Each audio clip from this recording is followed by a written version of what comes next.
Sahabat dokter SOS Global Ministries hadir setiap hari Sabtu jam 3 sore melalui YouTube dan disiarkan langsung di 30 radio di seluruh Indonesia. Didukung oleh BSK Radio Network, Radio Foster Pati, Siloam Hospitals, Mayapada Hospitals, Mahkota Medika Center Melaka Malaysia, Adi Husada Cancer Center Surabaya, dan Prodia. Jangan lupa untuk subscribe YouTube kami di SOS Global Ministries dan follow sosial media kami. Selamat datang di SOS Global Ministries, sahabat dokter yang hadir kembali di ruang dengar Anda dan di channel YouTube SOS Global Ministries. Terima kasih buat Anda yang sudah setia mendengarkan dan menikmati acara ini. Selamat datang juga buat para tamu-tamu spesial saya yang sudah hadir bersama-sama dengan saya. Terima kasih ya sekali lagi untuk tamu-tamu spesial yang akan bersama saya sampai dengan akhir acara. Kita akan ngobrol tentang salah satu bidang atau salah satu aspek kesehatan juga yang penting untuk kita ketahui. Doa saya kiranya kita semua selalu dalam lindungan Tuhan Yang Maha Esa, karena saya percaya dalam tubuh yang sehat, jiwa yang sehat, pikiran yang sehat, dan yang terpenting rohani kita juga sehat. Perkenalkan, saya Nathan Aditya akan mendampingi acara spesial di hari ini, acara Sahabat Dokter selama kurang lebih 60 ke depan atau 60 menit ke depan. Saya juga mengucapkan atau menyapa Anda yang memberikan apresiasi setinggi-tingginya kepada acara ini, Anda yang sudah setia. Sekali lagi saya ucapkan terima kasih ya. Kami juga tidak lupa untuk mendoakan Anda yang mungkin ada dalam keadaan yang sakit dan lemah. Kiranya Tuhan memulihkan, Tuhan menyempurnakan kesehatan kita semua seperti sedia kala, dan kita bisa beraktivitas kembali, melayani kembali seperti sedia kala. Kami juga mengucapkan selamat datang bagi Anda yang barusan join, barusan menikmati, barusan mendengarkan acara ini pertama kalinya.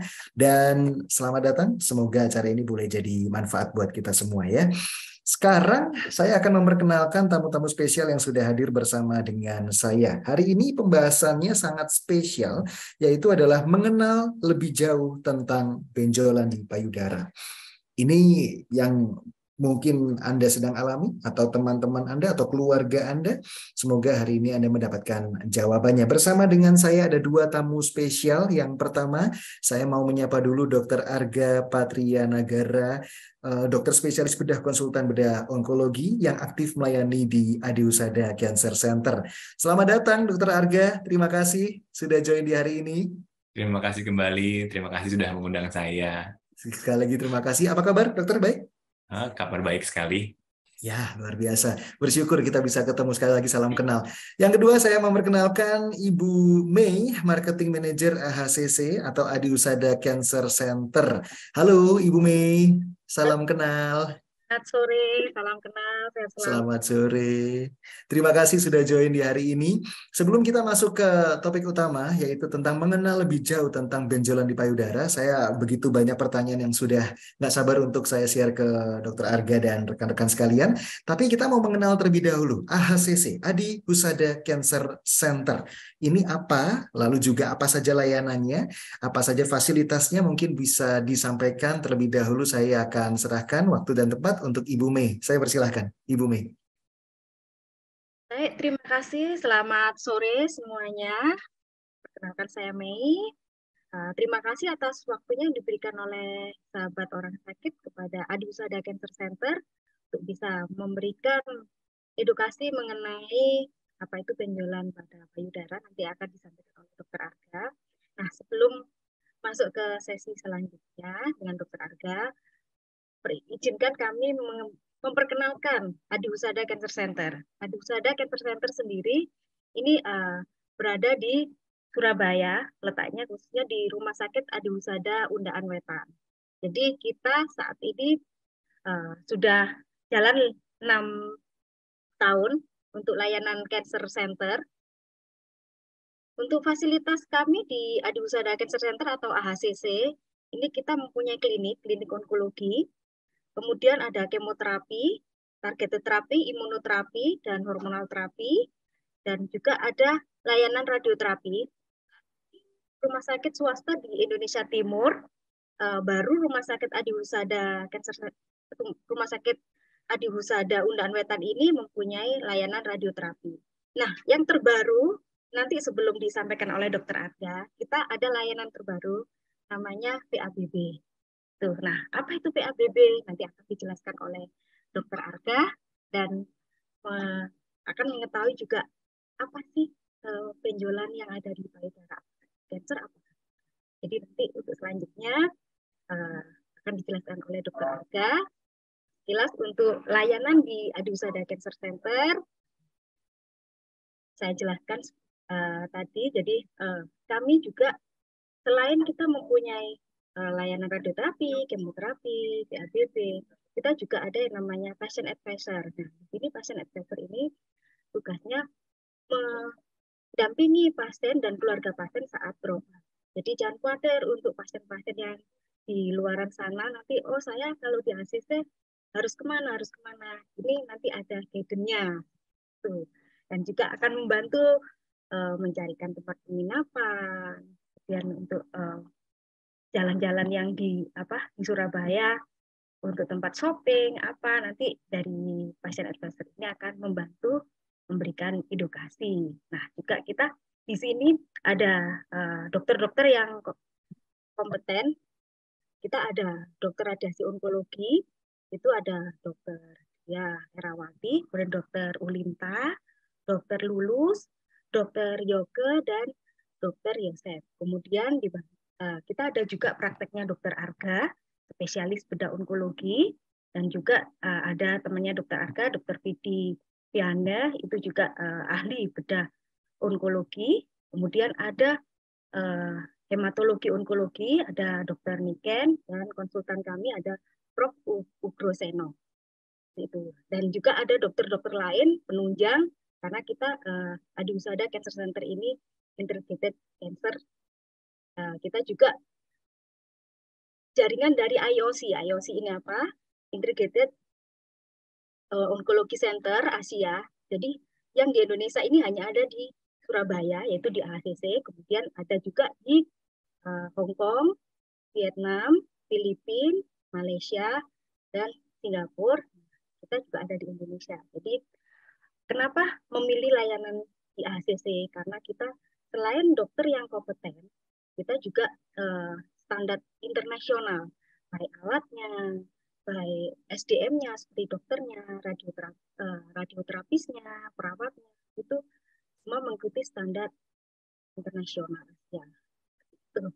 Jadi bagi Bapak Ibu yang di sana, yang di luaran, jadi jangan khawatir.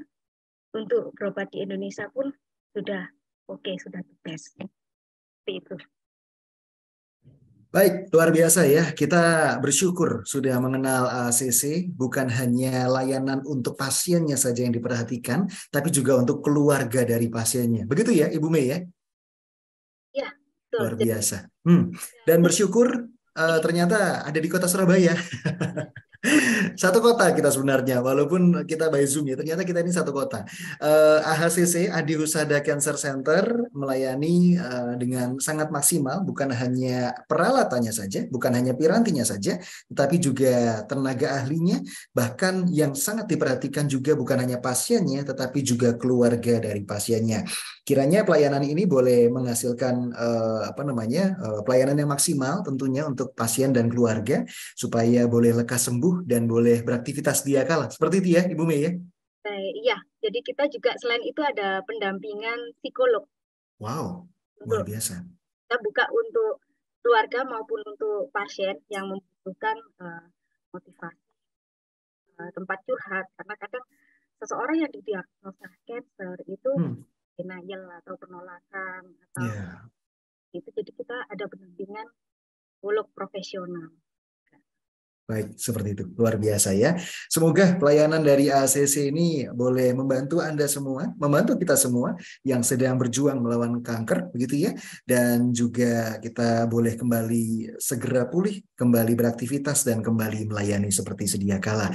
Terima kasih Ibu Mei untuk perkenalannya atas ACC. Semoga juga ACC semakin boleh berkembang, semakin boleh melayani banyak pasien serta keluarga, dan kerinduan yang sama kita boleh melihat pasien kembali sehat, kembali beraktivitas. Terima kasih ya Ibu Mei sekali lagi ya. Ya, terima kasih. Salam sehat. Salam sehat, terima kasih.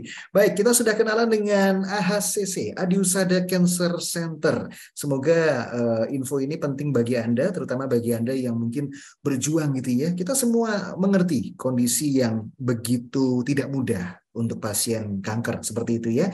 Dan AHCC hadir untuk melayani Anda dengan pelayanan yang maksimal, dengan peralatan yang lengkap, juga sangat diperhatikan bukan hanya Anda sebagai pasien, tapi keluarga. Sangat didukung, sangat di cover begitu ya, sangat ada apa namanya layanan yang begitu lengkap bagi pasien juga bagi keluarga. Terima kasih sekali lagi Ibu Mei. Sekarang saya beralih ke Dr. Arga. Dr. Arga, terima kasih sekali lagi sudah join di hari ini. Memperkenalkan sekali lagi bagi Anda yang barusan join, Dr. Arga Patrianagara, dokter spesialis bedah, konsultan bedah onkologi yang aktif melayani di Adi Husada Cancer Center. Dokter Arga, hari ini kita membahas tentang seperti yang ada di background belakang Dokter Arga, mengenal lebih jauh tentang benjolan di payudara. Sebelum Dokter Arga akan mempresentasikan, satu pertanyaan yang bisa dijawab singkat, dong. Sebenarnya topik ini bukan hanya diperlukan untuk kaum perempuan saja, ya kan? Pria juga harus memperhatikan topik ini, betul nggak, dok? Betul banget. Karena sebetulnya laki-laki pun punya payudara. Ya. Walau kadang tidak muncul besar seperti perempuan ya, karena memang dalam perjalanan kodrat dan anatomi fisiologinya tidak membesar. Tapi memang ada beberapa laki-laki yang kemudian juga punya benjolan di daerah dada atau payudara. Baik. Satu. Yang kedua penting lagi karena seorang laki-laki umumnya kan memiliki pasangan atau akan memiliki pasangan yang merupakan lawan jenisnya. Tentu juga mengenali benjolan-benjolan yang mungkin bisa dialami oleh pasangannya kan juga sangat penting. Jadi itu juga saya pikir informasi seperti ini tidak khusus hanya untuk bagi perempuan, tapi juga laki-laki. Itu dia, penting ya. Bagi Anda pria, wanita ya yang sudah punya pasangan dan yang akan punya pasangan, topik ini sangat penting bagi Anda. Baik, silakan presentasi dari Dr. Arga Patrianagara, dokter spesialis bedah konsultan bedah onkologi dari AHCC. Waktu dan tempat saya persilakan. Ya, terima kasih banyak, Nathan. Sama seperti tadi dari awal kita semua saling mengenal ya, mengenal AHCC, mengenal Ibu Mei, mengenal saya. Sekarang kita belajar mengenal lebih jauh tentang keluhan benjolan di payudara. Nah, saya tak kenal maka tak sayang, gitu ya. Apakah layarnya sudah terlihat dengan jelas? Sudah, silakan dokter. Sudah cukup jelas ya. Nah, jadi seperti yang sudah disebutkan sebelumnya bahwa benjolan di payudara itu ada banyak sekali juga sebetulnya, dan tidak hanya laki-laki, tidak hanya perempuan, laki-laki pun juga sangat disarankan untuk mengenali ini gitu. Kenapa? Karena tadi yang masalah yang terjadi ini bukan hanya untuk perempuan saja, tapi juga pasangannya juga perlu tahu gitu. Nah, tapi kita perlu menyamakan persepsi dulu nih. Benjolan itu apa sih yang kita sebut dengan benjolan gitu?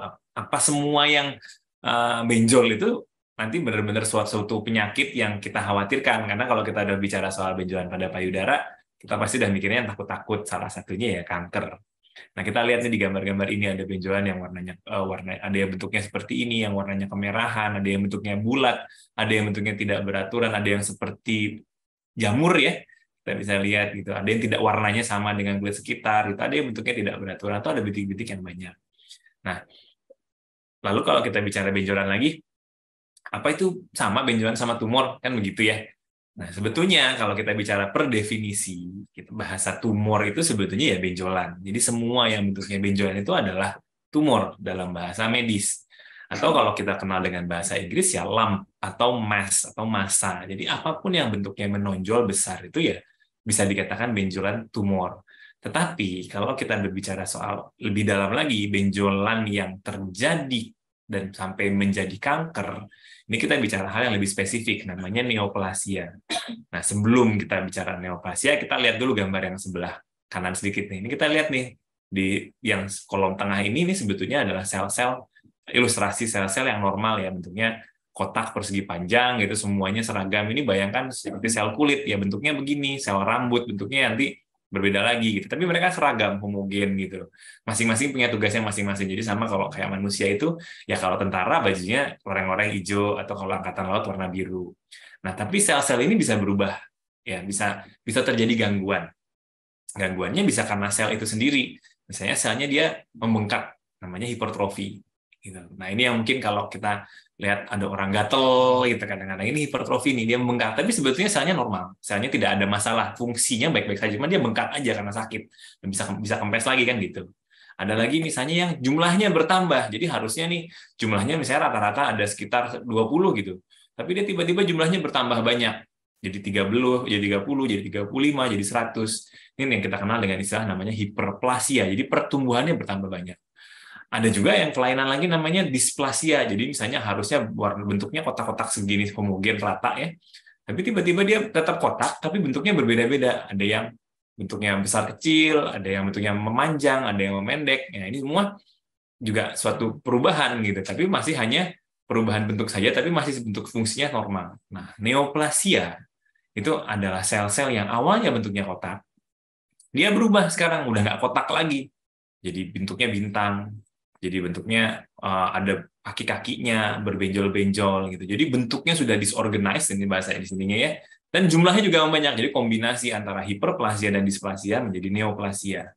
Sehingga kita bisa bilang ya benjolan yang mana nih yang kita kenal neoplasia. Nah, kita mesti bedain gitu. Ada banyak benjolan di tubuh kita gitu. Ini beberapa contoh saja. Misalnya di tubuh yang utama ya, yang benjol-benjol kecil di kulit-kulit gitu, kadang-kadang yang kita lihat ya, ada yang kutil, ada yang namanya skin tag gitu.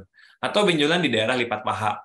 Ini kita kenal namanya turun bero atau hernia. Itu benjolan juga, tapi dia tidak masuk ke dalam kriteria neoplasia karena benjolannya bukan karena pertumbuhan sel.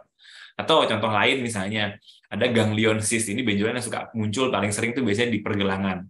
Ini dia benjolan tapi bukan tumor, tapi bukan neoplasia karena dia sebetulnya adalah kebocoran cairan sendi. Misalnya begitu. Atau kalau yang tahu lagi hemoroid atau wasir atau piles itu benjolan juga kan di daerah dubur, tapi dia bukan neoplasia, itu pembengkakan sel akibat pembuluh darah yang melebar.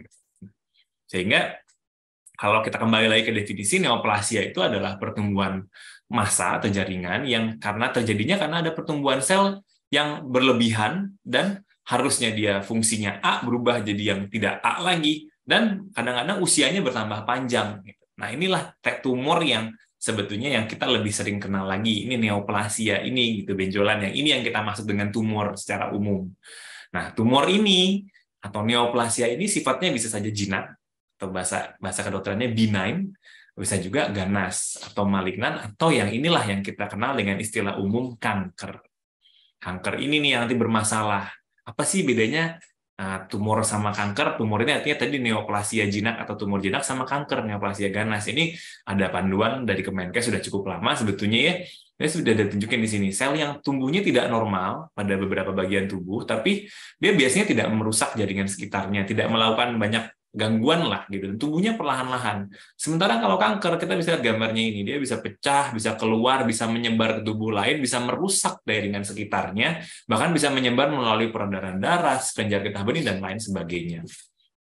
Nah, jadi sudah saya sebutkan tadi ya, jadi bisa menyebar dan lain sebagainya. Nah, jadi saya kasih ilustrasi lagi. Jadi kayak neoplasia tadi atau tumor yang jinak itu kan dia bertambah banyak jenisnya selesai gitu ya. Mungkin fungsinya berubah tapi tidak mengganggu. Tapi kalau kanker agak berbeda. Dia misalnya dari satu sel yang normal ini berubah warnanya seperti ini ya. Kemudian yang berubah warnanya ini berubah lagi jadi warna yang berbeda lagi. Ini artinya fungsinya mungkin berbeda. Sudah berubah warna, berubah fungsi, jumlahnya tambah banyak, berubah lagi fungsinya, akhirnya tambah banyak lagi dan kemudian contohnya seperti ini. Kita bisa lihat nih. Nah, dia sudah besar ke gambar yang sebelah kanan, akhirnya dia bisa lepas. Lepas ini bisa merusak jaringan di bawahnya. Jadi kalau misalnya ini kulit, dia merusak jaringan di bawah kulit, bahkan bisa masuk ke dalam pembuluh darah dan sel dan saluran kelenjar getah bening atau limfatik ini. Nah, ini kemudian nanti menyebar dan merusak lagi di tempat dia menyebarnya. Misalnya dia pergi ke paru-paru, paru-parunya ikut rusak. Dia pergi ke tulang, tulangnya ikut rusak. Dia pergi ke otak, otaknya ikut rusak. Gitu. Nah, benjolan ini bisa terjadi di mana saja, termasuk di payudara. Gitu. Nah, ini adalah gambaran sederhana, kira-kira ilustrasi bentuk anatomi dari payudara. Jadi payudara itu juga ada kelenjar-kelenjar yang kadang-kadang dia bisa membesar seolah-olah seperti benjolan. Gitu. Tapi sebetulnya itu normal. Nah, si benjolan-benjolan itu atau neoplasia itu bisa terjadi di mana saja, bisa muncul dari salurannya yang namanya ductus-ductus ini, bisa dari kelenjar payudaranya atau yang kita sebut dengan lobulus-lobulusnya, bisa juga dari otot, bisa juga dari ligamen atau dari jaringan kulit misalnya gitu ya. Dan bisa juga muncul di kelenjar getah bening yang di luar dari payudaranya sebetulnya. Nah, jadi kalau ditanya mengenal benjolan di payudara ada apa aja, ada banyak.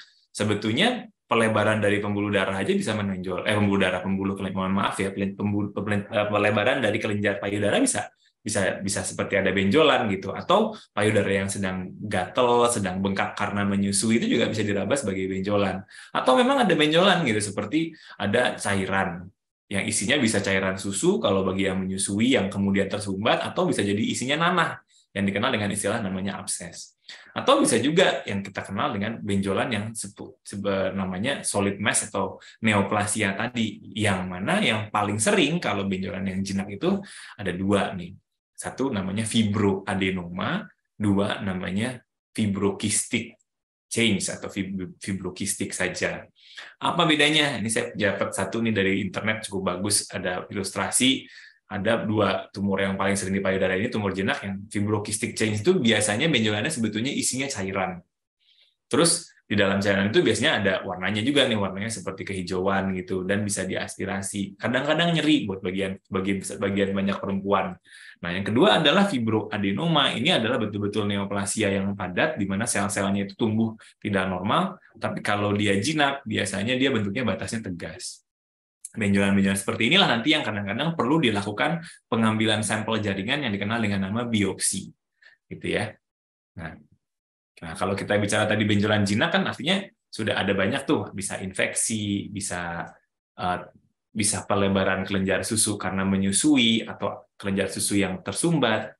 Nah, bagaimana kalau yang ganas? Apa petanda-petandanya? Sebetulnya ini mungkin sesuatu yang kita bisa bahas di kemudian hari, tetapi mungkin ini adalah ilustrasi saja bahwa ini bisa juga dibuka ya di website. Ada ini website Nirlaba namanya Know Your Lemons. Ini ada sekitar 12 pertanda kelenjar payudara kita itu ada kelainan dan dicurigai kanker payudara. Gitu. Jadi ini adalah benjolan yang kita curigai kanker. Gitu. Satu, kulitnya menebal. Dua, ada dimple atau andeng-andeng atau lesung. Lalu ketiga, putingnya mengering.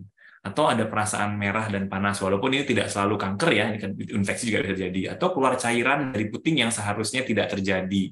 Atau ada sore, ada benjolan yang keras, ada gambaran seperti kulit jeruk yang bintik-bintik seperti pori-pori yang menebal. Atau ada tumbuhan benjolan-benjolan baru, puting yang tertarik, atau ada pembuluh darah yang melebar, serta ada benjolan yang betul-betul kelihatan nyata. Benjolan-benjolan ini, nah kita harus curiga kanker dulu sampai terbukti bukan. Jadi tadi sebenarnya benjolan yang jinak juga banyak, tapi kita harus waspada, kita harus kenali dulu nih, kita harus tahu dulu. Nah, caranya bagaimana ya? Harus periksa dengan tenaga kesehatan. Tapi sebelum periksa dengan tenaga kesehatan, kita perlu mengenali payudara, benjolan di payudara dengan cara apa? Dengan rajin memeriksa payudara sendiri. Namanya sadari. Bagaimana caranya? Sebetulnya nanti kalau teman-teman SOS juga sering berselancar di internet ya, nanti akan banyak bisa mengenali bagaimana petunjuk-petunjuk pemeriksaan payudara sendiri atau sadari itu. Tapi secara umum ada beberapa hal. Yang pertama, kita bisa memeriksakan terutama pada saat perempuan ini sudah selesai haid, biasanya di hari ke-5 sampai hari ke-10. Lalu dilihat, yang pertama dilihat payudaranya ada masalah nggak sih, beda nggak sih payudara saya hari ini dengan payudara 1 bulan yang lalu atau 1 minggu yang lalu. Gitu. Kalau ada perubahan, kemudian kita raba.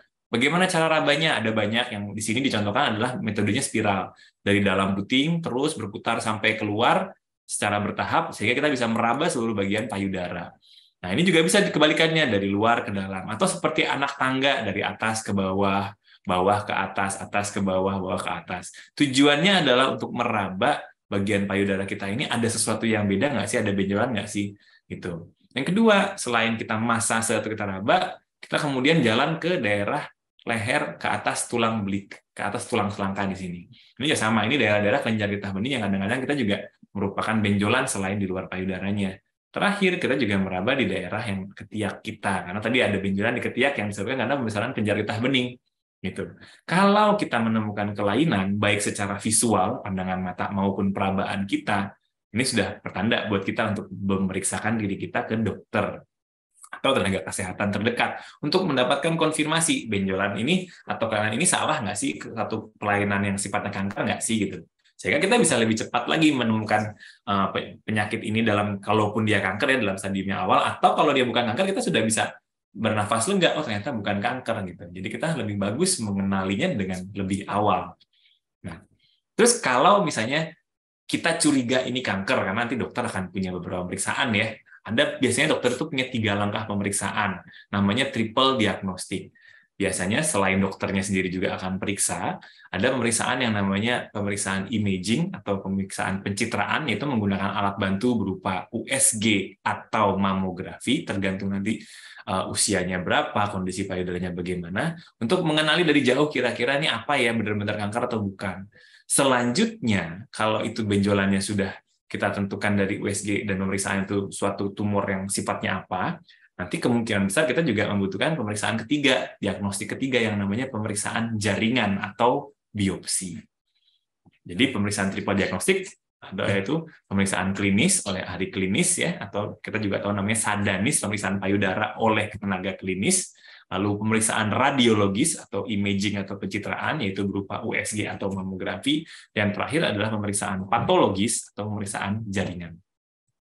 Nah, ini jadi 3 ini selalu berdiri bersamaan seringkali gitu. Supaya kita betul-betul tegak nih. Jadi misalnya kalau kita andaikan ada wasit gitu ya, wasit 1 bilang dia curiga kanker, wasit 2 bilang jinak ya, wasit ketiga juga akan memberikan penilaiannya supaya semakin jelas penyakit ini gitu. Ini benar-benar jinak atau bukan ya, benar-benar bukan kanker atau bukan ya. Gitu. Nah, selain itu, apalagi rekomendasinya untuk mengenali benjolan di payudara? Ya, memang karena benjolan di payudara itu juga salah satu yang paling menakutkannya adalah kanker, maka memang sangat disarankan nih seorang perempuan yang usianya sudah dewasa, di atas 20 tahun, mulai rajin memeriksakan payudaranya sendiri dengan pemeriksaan sadari tadi.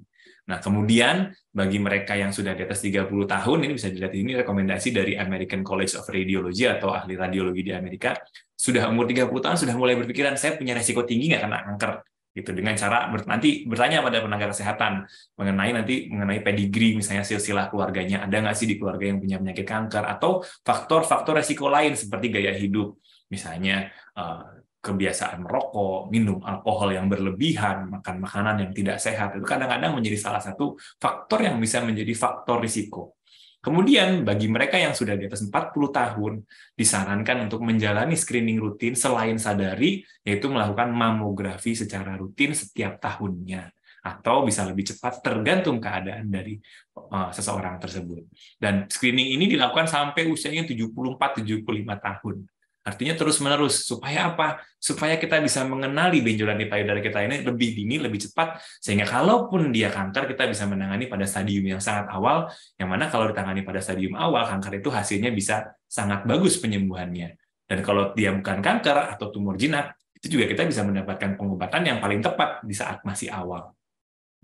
Nah, tadi saya menyebutkan soal biopsi, dan ini yang mungkin juga perlu dipahami beberapa teman-teman atau sekiranya semua orang ya, karena biopsi itu kan tadi saya bilang adalah pengambilan sampel. Kenapa sih kita butuh pengambilan sampel? Karena tadi kita betul-betul perlu tahu suatu benjolan itu selnya sel apa, neoplasia tadi itu.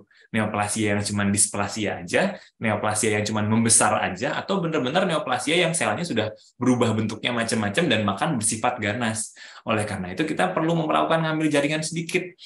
Nah, ada beberapa metode, ada banyak sebetulnya, tapi yang umum dikerjakan untuk benjolan di payudara, kita menggunakan ada 4 metode ini. Yang pertama namanya fine needle aspirate atau fine needle aspiration biopsy, FNA atau FNAB atau FNAC, fine needle aspiration cytology. Kemudian ada yang namanya core needle biopsy, ada yang namanya vacuum assisted biopsy, ada yang namanya XCC surgical atau surgical excision. Nah, ini saya akan kenalkan sedikit demi sedikit. Yang pertama adalah FNAB. FNAB ini adalah salah satu pemeriksaan yang sudah rutin dikerjakan untuk banyak benjolan, baik tidak hanya di payudara, tapi juga benjolan kadang-kadang di kelenjar getah bening, di leher gitu. Ini sifatnya dia pengambilan jaringan dengan jarum yang sangat halus. Makanya namanya fine needle. Fine needle itu artinya jarum yang sangat halus, fine itu halus sekali. Jadi dia ukurannya biasanya 27G. Ini buat tenaga kesehatan itu adalah jarum terkecil yang kita punya yang bisa kita tusukkan gitu, dan kita nanti akan ambil sel-selnya karena dia sitologi ya, lalu kita tempelkan ke dalam objek gelas gitu. Nanti kita periksa di atas mikroskop. Ini biasanya dokter ahli patologi. Dari sana nanti kita bisa mengetahui ini kira-kira ini selnya sel jinak atau sel ganas gitu. Apa kerugiannya kalau pada sel-sel ini? Karena kita cuma bisa lihat sel-sel saja, kadang-kadang memang akurasinya tidak sampai di atas 95%. Kadang-kadang hanya 90 sampai 95 tergantung pada keahlian dan juga letak dari tumornya. Yang kedua, kadang-kadang kita tidak bisa menganalisis lebih lanjut. Karena nanti pada kasus khususnya kanker payudara, misalnya kita butuh jaringan yang lebih banyak lagi untuk memeriksa apakah sel-sel ini jenisnya kanker payudara A, B, C, dan D, misalnya begitu. Nah, kemudian juga kita tidak bisa membedakan itu jaringan tumor itu, kalaupun dia kanker, ya kanker yang sifatnya betul-betul sudah jadi kanker namanya kanker invasif, atau yang masih in situ, atau kanker yang masih pada stadium sangat-sangat awal, itu istilahnya stadium in situ. Nah, kemudian ada, kalau kita pakai FNA, biasanya kalau kita nggak punya core biopsi, nanti akan saya tunjukkan core biopsi itu apa. Atau misalnya ada gangguan, karena kalau kita pakai tindakan lebih besar, bisa menimbulkan perdarahan lebih banyak, ya di jarum halus ini diharapkan tidak menimbulkan perdarahan yang banyak. Nah, terus dia juga simple dan harganya biasanya cukup ekonomis dibandingkan misalnya yang lain karena tidak terlalu mahal ya. Kemudian tapi kadang-kadang kita harus tahu dokter patolognya atau sitologisnya juga harus yang ahli gitu. Dan tadi kita harus sadar bahwa kalau untuk sitologi ini atau FNA ini kita cuma bisa bilang ini kira-kira tumor jinak atau tumor ganas. Selesai di sana. Nah, yang kedua ada pemeriksaan biopsi namanya core needle biopsi. Saat ini untuk kanker payudara atau tumor di payudara jadi gold standar, artinya standar bakunya emasnya ini. Jadi kalau bisa digunakan ini, pasti ini yang akan dipilih lebih dahulu. Tentu ya tadi ada syarat dan ketentuan yang berlaku, apakah fasilitasnya ada atau tidak. Kita biasanya pakai jarum yang lebih besar, jarum 12 dan 14. Ini bayangannya kalau diameter jarum ini adalah sebesar kira-kira isi dari pulpen. Kira-kira jarumnya sebesar itu. Kemudian nanti diambilnya juga tentu dengan menggunakan biusan, jadi tidak akan diharapkan tidak sakit. Dan nanti kita bisa membedakan ini jenis kanker-kankernya apa saja. Dan kita bisa menggunakan misalnya kalau fasilitas yang mumpuni gitu ya, bisa pakai MRI, pakai core biopsi, bisa tomositesis itu sejenis alat seperti mamografi yang lebih canggih, atau juga dengan bantuan alat sederhana seperti ultrasound atau stereotaktik. Nah, kemudian ada lagi nih pengambilan jaringan yang kita kenal dengan namanya surgical biopsy. Ini adalah pengambilan jaringan yang sangat konvensional, jadi zaman dahulu sebelum ada teknik FNAB, sebelum ada teknik core biopsi, ini yang dirutin dikerjakan oleh dokter. Ada yang dikenal dengan biopsi insisi, gitu ya. Ini ada yang dikenal dengan biopsi eksisi. Apa itu biopsi insisi? Ya kita ambil jaringannya secara konvensional pakai pisau, kita bius lokal atau bius tidur, kita potong, ambil jaringannya sedikit. Atau biopsi eksisi, kalau tumornya kecil, kita langsung ambil saja. Biasanya tumor-tumor yang ukurannya di bawah 1 cm. Nah, ini sudah mulai jarang dikenakan, karena apa? Ini kan tindakan pembedahan, jadi kadang-kadang butuh pembiusan yang lebih besar, sehingga kadang tidak nyaman, menimbulkan luka, dan kadang-kadang untuk tumor-tumor jinak, jadinya seperti kadang-kadang bisa menjadi over treatment, gitu. Karena kadang-kadang, ternyata cukup diobati atau hanya diobservasi saja ya cukup. Tapi kadang-kadang memang kita tetap membutuhkan yang ini untuk tumor-tumor yang tidak bisa diraba, tumor-tumor yang nggak kelihatan dengan kasat mata. Ini tetap harus dikerjakan. Makanya masih dikerjakan, walaupun mungkin saat ini semakin berkurang, sudah hampir sekitar hanya 10% dari kasus-kasus benjolan di payudara saja yang dikerjakan ini, gitu, yang kita curigai ganas. Nah, ini adalah contoh gambar ilustrasi dari tadi core biopsi ini. Jadi bisa dibayangkan ya kalau operasi yang sebelumnya kita harus ngambil jaringan besar sekali, kita sekarang dengan ambil jarum saja. Jarumnya mungkin yang saya bilang tadi sekitar sebesar pulpen yang sangat kecil gitu, tidak terlalu besar sehingga lukanya pun sangat kecil gitu, sehingga tidak perlu ada luka sayatan yang besar. Nah, prinsip kerjanya gimana sih core biopsi? Sama seperti pembedahan, sebetulnya intinya ada jarum yang ada cekungan ini, nanti dia akan masuk ke dalam cekungan jarum itu dan dia akan mengambil beberapa jaringan sebesar ini, kira-kira sebesar biji jagung, lebih sedikit lah gitu. Ini kira-kira videonya untuk sebagai ilustrasi saja. Jadi ada benjolan ini, benjolannya masuk, ngambil, nanti si sampel jaringan kecil ini akan kita ambil, kita periksakan ke laboratorium. Ya, diulang lagi. Oke, terus ada yang kita kenal sekarang teknologi yang sedikit lebih baru, sebetulnya sudah cukup lama juga, tapi mungkin baru dikenal di Indonesia beberapa tahun belakangan ini gitu, dan belum populer karena memang alatnya juga terbatas, hanya ada di beberapa kota besar di Indonesia saja. Ini prinsipnya mirip seperti dengan core biopsi tadi, tapi dia menggunakan jarum yang lebih besar. Jadi kalau tadi jarumnya misalnya isi tutup pulpen, kalau sekarang jarumnya sebesar pulpen. Nah, kemudian dia bisa ngambil jaringan lebih banyak, bahkan kadang-kadang untuk tumor yang jinak, sekalian mengambil, jadi udah nggak perlu operasi lagi dengan sayatan yang besar, tumor yang ukurannya 1 cm, 2 cm, bahkan beberapa kasus yang 3 cm bisa langsung sekalian diambil, diangkat, dibersihkan tanpa perlu operasi dengan sayatan yang sangat besar.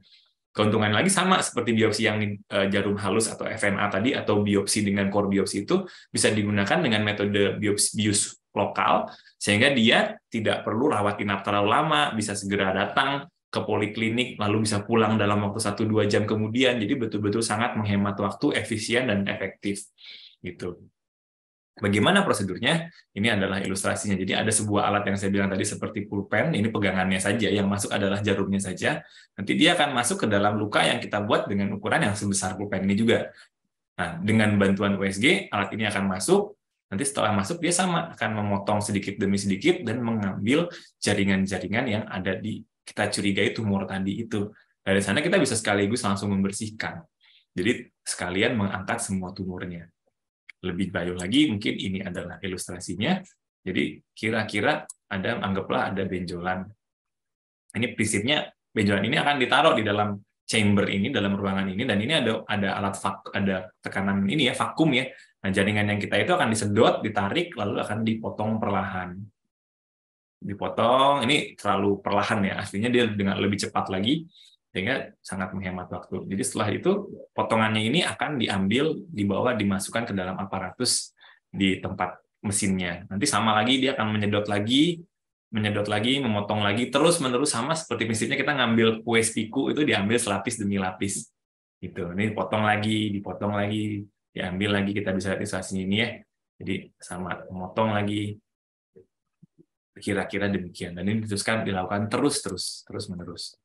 Nah, jadi contohnya begini, dengan bantuan USG nanti kita akan ngambil jaringan yang hitam seperti ini, dipotong satu persatu sampai tinggal nanti ini kira-kira udah tinggal setengah. Dan ini adalah contoh jaringan yang akan kita ambil. Jadi yang bulat itu dipotong-potong, dicacah-cacah seperti ini. Ya. Nah, demikian mungkin presentasi saya mengenai benjolan dan teknik pengambilan sampelnya. Mudah-mudahan bisa membantu teman-teman sahabat orang sakit untuk mengenali lebih banyak lagi tentang benjolan di payudara dan bahkan mengenal apa saja metode penanganan sekaligus penegakan diagnosisnya. Terima kasih banyak. Saya akhiri presentasi saya. Yes, luar biasa ya informasi yang bikin kita makin ngerti ya betapa pentingnya kita untuk mengecek apakah ada benjolan sebenarnya di seluruh bagian tubuh kita, terutama hari ini yang kita bahas adalah benjolan di payudara. Bisa saja jadi Anda yang udah ngerasain dan ada gitu ya, wah ada nih Nathan. Tenang, jangan khawatir terlebih dahulu karena begitu banyak, begitu lengkapnya penanganan yang bisa Anda lakukan. Jadi jangan keburu takut dulu, jangan keburu khawatir dulu. Nanti yang terpenting adalah ketika kita mau cerita, mau untuk datang ke yang merupakan ahlinya dan akhirnya konsultasi dan menemukan jalan keluarnya. Seperti itu ya, Dokter Arga ya. Sebenarnya kan yang jadi masalah adalah ketika mungkin kita mengalami ada benjolan begitu ya, dan akhirnya kita merasa bahwa enggak deh, ini enggak apa-apa deh, ini enggak masalah deh. Toh juga yang pertama biasanya toh enggak gatel, toh enggak ganggu. Tapi sebenarnya setiap ada benjolan sebaiknya harus datang ke tenaga ahli atau gimana dok? Ya, jadi ya tadi kita sebetulnya harus belajar mengenali benjolan tersebut ya. Jadi yang pertama, benjolan itu kan bisa macam-macam, bahkan gatal karena digigit nyamuk kan juga benjolan. Iya, betul. Tapi kita kan sebetulnya kalau konteksnya pada payudara, kita harus waspada dulu nih. Kita waspada bukan berarti iya, kita harus waspada benjolan kita ini kira-kira sesuatu yang mengkhawatirkan nggak? Kita harus berpikiran yang terburuk dulu. Ya. Agak menyeramkan sebetulnya. Kenapa sih kita harus berharap yang buruk-buruk? Bukan, tapi waspada itu kan artinya kita mempersiapkan diri apabila hal yang kita alami itu nanti justru sesuatu yang sangat buruk. Nah, kalau kita bisa menangani dari awal, mencegah dari awal, kan tentu hasil penyembuhannya juga kita bisa berharap, kita boleh dong berharap lebih baik gitu dibandingkan kalau kita sudah mendapatkan penyakit kita pada keadaan yang lebih lanjut. Sama kan kita konotasikan dengan mobil misalnya. Kalau mobil kita lagi rusak sedikit, kan kita pengen segera cepat perbaiki sebelum nanti kalau rusaknya udah tambah berlanjut-lanjut kan mobilnya tambah banyak yang harus diperbaiki gitu. Kenapa kita tidak juga berpikiran sama seperti tubuh kita? Nah, kemudian kalau pola pikir bahwa nggak apa-apa, nggak sakit, nggak apa, ya memang banyak sekali benjolan-benjolan yang juga tidak sakit. Tetapi satu di antaranya itu kanker, dan kanker itu juga tidak sakit, tapi menimbulkan masalah yang lebih berat lagi karena pengobatannya akan menjadi lebih panjang dan lebih berat. Ini tentu harus kita pikirkan. Kita ingin menunda sampai nanti pengobatannya berat, atau lebih dulu tahu, lebih dulu kenal supaya pengobatannya lebih ringan. Lain lagi kita kalau sudah mengenali, kalau kita tidak tahu benjolan itu jinak atau ganas, kan lebih baik kita bertanya pada orang yang lebih tahu. Siapa yang lebih tahu? Umumnya adalah tenaga kesehatan. Hati-hati, tentu kalau nanya sama orang yang kenal itu jangan terus mengenali sesuatu, jangan sampai nanya orang yang nggak kenal juga. Misalnya, kok ada benjolan? Nanyanya tetangga, nanyanya teman sebelah. Tapi teman sebelah akan keluar tuh dengan ilmu-ilmu citologinya gitu. Nggak apa-apa, mungkin ini, atau malah menakut-nakuti yang membuat kita Iya. tambah nggak mau periksa. Itu juga kurang tepat. Kan lebih baik kita bertanya pada ahlinya. Contoh saya memang seorang dokter bedah onkologi, tentu saya memahami tentang onkologi. Tapi saya tidak akan gitu tahu paham tentang komputer misalnya, karena saya tidak ahli di bidang itu. Jadi kalau ada masalah sama komputer saya akan, kalau lebih berat lagi, saya akan pasti bertanya sama ahli komputer, nggak akan saya urus-urus sendiri gitu. Itu dia. Pun mobil gitu kan, saya bukan montir yang ahli, saya pasti bertanya sama montir deh, karena saya lebih tidak paham. Dan saya nggak akan tanya tangga saya, mobil saya bunyinya kericik-kericik gimana, oh nggak apa-apa Pak, biarin aja gitu kan. Ya kalau bagus tetangganya menyarankan ke dokter aja, ke montir aja. Tapi kalau tetangganya nyaranin nggak apa-apa Pak, biarin aja Pak, wis nggak mau. Kan ya salah gitu kita. Kita lebih baik bertanya, ternyata montirnya bilang, oh Pak ini ternyata kurang dikasih gemuk kan beres. Kan kita bisa tenang gitu. Betul, betul. Ini penting ya, pengertian yang ini yang merupakan, kalau mobil aja kita perhatikan gitu ya, kalau sesuatu yang kita sayangi aja kita perhatikan, apalagi kesehatan kita, bagian tubuh kita. Kalau ada yang nggak beres, langsung bisa konsultasi pada ahlinya. Tapi dok, yang bikin saya penasaran adalah apakah sama begitu ya benjolan yang ada di payudara dan benjolan yang ada di bagian tubuh lainnya? Apakah memang yang ada di payudara ini khusus, Nathan, karena kebanyakan akan parah, beda dengan bagian tubuh lainnya? Apakah seperti itu atau enggak? Sebenarnya sama aja sih, Nathan. Pokoknya kalau ada harus diperiksakan, harus dicek terlebih dahulu secara mandiri. Kalau memang ini merasa bahwa ini harus dikonsultasikan ke tenaga ahli, harus dikonsultasikan atau gimana, Pak? Ya, jadi tadi apakah berbeda benjolan di payudara dengan benjolan tempat lain? Tentu ada beda, ada sama. Jadi kan tadi saya sudah sebutkan bahwa benjolan bisa muncul di mana saja. Tapi konteks bahwa benjolan sebagai tumor atau neoplasia, memang ada tempat-tempat yang lebih sering muncul dibandingkan tempat yang lain. Contoh, ada benjolan yang berasal dari payudara, itu ada berbagai macam jaringan ya. Ada jaringan kulit, ada jaringan di bawah kulit, seperti jaringan ikat, otot, lemak, bahkan kelenjar payudara itu sendiri. Ada tumor yang berasal dari kulit, ada. Jadi tapi ya umumnya terjadi di kulit-kulit tempat yang berbeda. Nah, di payudara secara spesifik seringkali benjolan itu munculnya yang berasal dari kelenjar payudara atau jaringan di sekitar kelenjar payudara. Termasuk tadi yang satu paling sering adalah fibroadenoma mame dan fibrokistik, karena erat kaitannya dengan kelenjar payudaranya. Nah, ini yang entah kenapa memang jumlahnya cukup besar. Jadi kalau kita bicara kankernya saja ya, kanker payudara itu termasuk kanker yang tertinggi di dunia. Kanker tertinggi di dunia gitu, mendekati pada perempuan ya. Jadi kanker tertinggi itu salah satunya kanker paru-paru, tapi pada khususnya pada perempuan dia termasuk yang tertinggi. Bahkan saat ini tahun 2020 sampai 2022 itu lebih tinggi dari keberadaan kanker serviks. Nah, artinya kan benjolan di payudara itu ada banyak, termasuk yang kanker. Nah, sekarang kalau kita tidak mengenali sejak dini yang kanker, kan bahaya sekali kalau kita tidak mengenali, karena lagi-lagi kanker payudara itu juga penyebab kematian juga, walaupun tidak yang tertinggi, tapi juga cukup besar angkanya. Dia masuk ke dalam 10 besar. Dan itu sangat mengkhawatirkan, karena sebetulnya secara keilmuan kanker payudara yang ditemukan secara awal itu dapat memberikan angka kesembuhan dan angka kesembuhan lebih tinggi dan angka kematian lebih rendah. Artinya apa? Ini penyakit yang bisa diobatin, tanda petik ya. Jadi ada obatnya dan bisa sembuh. Walaupun tentu konteks sembuh di bidang kanker dan diobatin di bidang kanker mungkin agak berbeda sama konteks bukan kanker. Nah, contohnya begini, kalau batuknya hilang, ya sudah sembuh kan. Kalau kanker itu kita konteks sembuhnya adalah ya kanker tidak kembali lagi dalam jangka waktu yang lama, itu kita sudah anggap sembuh.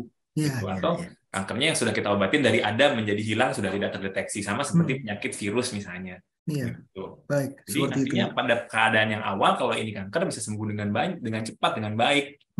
Dan tidak perlu pengobatan yang mungkin mahal, mungkin yang harus lama gitu. Karena pengobatan pada kanker pun baik di payudara atau kanker tempat lain kadang-kadang membutuhkan waktu pengobatan yang tidak sebentar. Hitungannya bisa bulanan loh, bisa 3 bulan sampai 6 bulan harus berobat, dan itu akan cukup melelahkan, tidak hanya untuk pasien tapi juga untuk keluarga. Baik, seperti itu ya. Maka dari itu memang saya jadi ingat tadi Ibu Mei cerita tentang ACC, di mana memberikan pelayanan bukan hanya buat pasien tapi juga buat keluarga pasien. Seperti itu ya, Pak Arga ya. Baik, kita bisa nggak sih Pak membedakan secara mandiri gitu ya, mungkin dari sentuhan, lalu mungkin dari secara penglihatan gitu ya, mana benjolan yang jinak, mana yang nggak berbahaya, dan mana yang berbahaya? Bisa nggak sih Pak?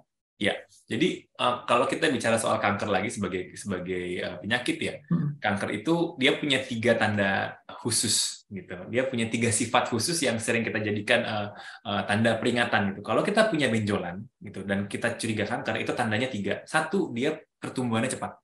Ya. Seberapa cepat sih? Jadi kita istilahnya namanya progresivitas. Jadi tumor-tumor yang jinak, neoplasia yang jinak umumnya itu tumbuhnya perlahan. Jadi 1 senti jadi 2 senti, jadi bertambah 2 kali lipat. Itu hitungannya bisa bulanan, bisa tahunan. Jadi misalnya, Ya. saya punya andeng-andeng nih, itu juga benjolan, itu juga tumor pada kulit, tapi jinak biasanya. Ada yang bentuk ganas tapi, nah dia bentuknya bulat, ukurannya setengah senti, ya dari umur 1 tahun sampai umur 10 tahun ya 1 senti, ya udah itu biasanya jinak. Tapi pada kanker umumnya dia tuh akan membesar dengan cepat dalam hitungan harian atau bulanan. Jadi kurang dari 3 bulan dia bisa bertambah jadi 2 kali lipat. Dalam 3 bulan berikutnya 2 kali lipat lagi. Jadi bisa dibayangin ya, 1 jadi 2 dalam 3 bulan. 3 bulan berikutnya 2 jadi 4. 3 bulan berikutnya 4-nya nggak jadi 8 loh. 4 pangkat 2 kan. Jadi 16. Jadi besar sekali. Jadi kita harus biasanya dalam waktu 3 bulan tuh, kalau dalam waktu 3 bulan ukurannya bertambah hampir 2 kali lipat, kita harus sudah waspada. 1 itu progresivitas. Yang kedua adalah namanya infiltrasi atau invasi. Artinya apa? Invasi itu menyerang, sama kayak Rusia nyerang Ukraina nih. Dia merusak, mengganggu jaringan sekitarnya. Lagi-lagi tumor jinak seperti andeng-andeng atau lipom ada ya.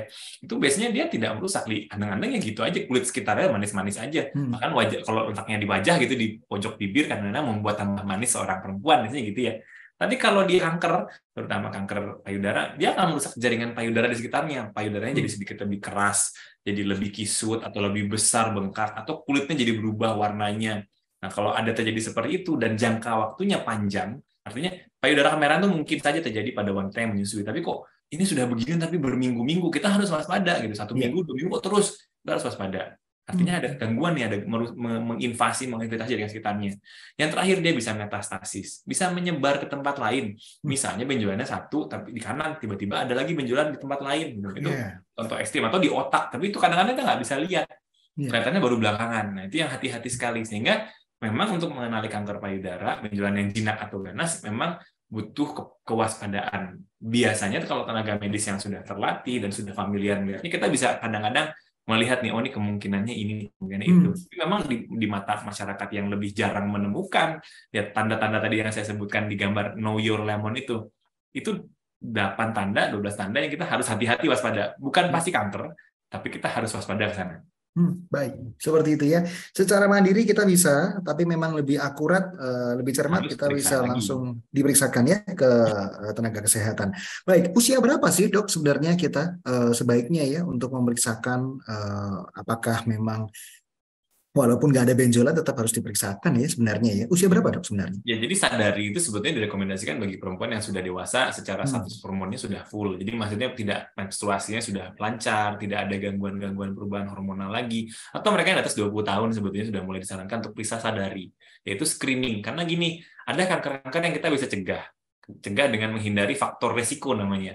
Contoh yang paling ekstrim adalah misalnya kanker paru-paru dan kanker serviks, kanker mulut rahim. Paru-paru itu faktor resiko terbesarnya adalah merokok. Jadi kalau kita berhenti, kita nggak rokok, kita menghindari asap rokok, kemungkinan besar kita akan terhindar. Ya. Kalau kanker serviks misalnya, itu paling sering. Walaupun tentu lagi saya perlu luruskan bahwa tentu ada orang yang kena kanker juga di paru-paru atau di serviks, tapi tidak ada faktor risiko. Tapi paling sering itu pemicunya. Kalau di serviks, virus misalnya HPV. Makanya sekarang banyak dipopulerkan oleh para dokter-dokter di pusat kesehatan masyarakat manapun gitu untuk pemeriksaan HIV namanya, atau periksa HPV tadi, atau bahkan kalau perlu vaksin HPV. Nah, itu bisa mengurangi risiko kanker. Nah, di kanker payudara sayangnya kita belum punya vaksin pencegahan seperti itu, selain memang mengurangi faktor risiko dengan cara yang gaya hidup yang sehat dan lain sebagainya. Nah, caranya untuk menghindari, sekarang step 2-nya kita nggak bisa menghindari dari awal, kita mengenali dari awal. Jadi lagi-lagi nih, mengenal. Kita mengenali sejak awal lagi. Mengenalinya dengan cara screening. Screeningnya bagaimana? Screening diri kita sendiri, yaitu dengan sadari, memeriksa payudara sendiri. Di usia 20 tahun sudah boleh dikerjakan. Lagi-lagi, waktunya adalah 5-10 hari setelah menstruasi, dan itu pada saat payudaranya sedang kembali lunak setelah melewati masa-masa pembesaran saat menstruasi. Sampai kapan? Sampai terus, sampai selesai, sampai sudah tidak bisa lagi periksa payudara sendiri. Atau begitu usia dari 40 tahun, rutin memeriksakan mamografi. Ya. Menarik ya, kita tapi tadi juga diperkenalkan oleh Dokter Arga mamografi, mamografi. Itu sebenarnya apa sih dok? Mamografi ini ya tadi pencitraan atau pemeriksaan imaging ya, jadi menggunakan kalau mamografi sebetulnya prinsipnya seperti foto ronsen. Jadi kita memfoto ronsen payudara kita dengan cara yang agak unik, yaitu payudaranya akan difoto dari dua arah, atas bawah sama kanan kiri. Kanan kirinya lateral oblik, istilahnya miring. Jadi di ronsen payudara kita tuh layaknya seperti foto ronsen dada, seperti kita mau ronsen tulang kalau patah tulang, itu kita ronsen, dan nanti kita bisa mendapatkan kira-kira gambaran-gambaran apa yang nanti menjadi panduan untuk para dokter untuk memperkirakan ini kira-kira payudaranya ada resiko nggak sih, ada benda, ada benjolan nggak sih, ada kelainan nggak sih, gitu. Jadi pemeriksaannya sebetulnya sederhana ya, misalnya ronsen menggunakan foto X-ray. Baik, seperti itu ya. Dan itu tentu disediakan, lalu juga difasilitasi oleh ACC dan dengan peralatan Kebetulan serta. memang mamografi ini di Surabaya jumlahnya sudah cukup banyak ya, tapi Ya. memang di banyak kota tidak segampang itu. Karena mamografi di alatnya tidak murah, sehingga memang keterbatasan lagi di negara kita ini, tidak semua kota atau rumah sakit punya mamografi. Tapi tidak perlu khawatir, sebetulnya tadi screening selain mamografi buat rumah sakit yang belum punya, dokternya bisa pakai ultrasonografi. Nanti akan diperiksa oleh dokter radiologi, biasanya juga ahli mengenali benjolan pada payudara. Tentu ada kelebihan kekurangan, tapi tadi ultrasonografi biasanya lebih mudah didapatkan di daerah, gitu. Tapi kalau Surabaya termasuk di AHCC memang sudah ada, jadi pasien manapun, keluarga perempuan manapun gitu dengan mudah dapat melakukan screening secara rutin. Jadi tidak perlu harus ke AHCC. Ada rumah sakit yang punya mamografi, silahkan screening gitu. Baik, seperti itu. Usia 40 tahun.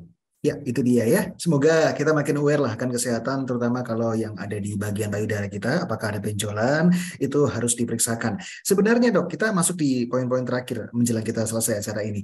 Apa yang harus kita lakukan ketika ada benjolan? Tadi memang saya sudah dapat satu tips ya, kalau bisa memang kita tanya pada ahlinya dan jangan tanya pada tetangga gitu ya. Karena ujung-ujungnya ya dok ya, nanti juga secara tindakan kalau bukan yang ahlinya memberikan gitu ya, kalau kayak salep dan kawan-kawan itu kan juga makin bisa jadi makin memperparah kondisi ya dok ya. Sebenarnya apa sih dok yang harus dilakukan ketika oke, ini ada benjolan, mungkin tidak sakit, mungkin tidak mengganggu, tapi ini ada, apa yang harus dilakukan dok? Ya, yang pertama memang harus merubah pola pikir sehat kita. Jadi memang agak berbeda ya, kita negara kita ini, saya melihat mengamati saudara-saudara kita itu kalau ada suatu kelainan, baik itu kelainannya sederhana atau rumit pun, orang Indonesia tahan banting nih. Jadi nggak pernah buat antar aja lah, nggak ada keluhan. Tapi makanya kita harus merubah pola pikir sehat kita. Jadi kalau walaupun tidak ada keluhan, tetapi kalau kita ada suatu kelainan yang perlu kita periksakan, periksakanlah. Yang kedua adalah membuang jauh rasa takut. Gitu. Sebetulnya takut itu bagus, takut itu penting karena membuat kita menjadi waspada, membuat kita menjadi hati-hati. Tapi jangan takut yang berlebihan sehingga kita malah menghalangi niat kita untuk mencari kesehatan. Gitu. Jadi takut, kita harus hadapi ketakutan kita. Ya, lalu kita beranikan diri kita untuk memeriksakan diri kepada tenaga kesehatan. Dengan mendatangkan diri kita kepada tenaga kesehatan aja, kita sudah suatu bentuk keberanian yang luar biasa yang harus diapresiasi. Setelah itu kemudian hargailah diri kita dan jangan bebani diri kita dengan permasalahan lebih banyak lagi. Maksudnya begini, kamu sudah datang, kamu sudah berobat, kamu sudah mencari pengobatan, jangan kamu kemudian menyalahkan diri kita. Oh, kalau saya sakit nih, aduh gak ada salah apa saya gitu, atau malah saya nanti merepotkan orang lain. Jangan. Justru kita ingin sakit itu, kita ingin mengurangi beban teman-teman kita, saudara-saudara kita, supaya nanti tidak repot di kemudian hari. Sekarang saya lebih dulu bersakit-sakit dahulu, bersenang-senang kemudian, ketimbang bersenang-senang sekarang tidak merasakan apa-apa, malah bersakit-sakit belakangan. Gitu. Jadi menurut saya memang harus merubah pola pikir dulu lebih awal mengenai kalau saya punya kelainan, alangkah lebih baiknya saya segera menanganinya terlebih dahulu. Karena begitu masalah ini sudah selesai, sudah terlewati, saya akan bisa menjalani lagi kehidupan saya yang lain. Iya, itu penting ya. Semua kembali pada mindset ya, rekan-rekan. Semoga kita juga makin sadar akan kesehatan, terutama tentang benjolan yang ada di payudara. Terakhir dok, sebelum kita masuk ke kesimpulan, memungkinkankah kanker payudara tanpa benjolan? Nah, ini juga hal yang penting ya. Ya, jadi gini kan, tadi benjolan itu sebetulnya kan baru bisa dikenali kadang-kadang kalau ukurannya sudah cukup besar. Jadi kalau di tangan mereka yang tidak cukup familiar, benjolan yang di atas 1 cm itu baru kadang-kadang keraba. Di tangan yang lebih familiar, seperti dokter pun kadang-kadang yang 1 cm ke bawah itu 1 cm itu susah dicari. Apalagi yang 1 cm ke bawah. Jadi artinya kadang-kadang ada kanker yang belum teraba, belum kelihatan, itu sudah ada, tapi terus nggak ketahuan gitu. Caranya bagaimana biar tahu? Ya screening memang. Harus screening kanker payudara secara rutin. Loh, tahun sekali apa cukup, Dok? Ya memang sulit ya kalau kita mau mamografi setiap bulan, ya lucu juga karena itu juga paparan radiasi atau ultrasonografi setiap bulan. Tapi kita bisa berpikiran tadi yang ada pola pikir 3 bulanan itu loh.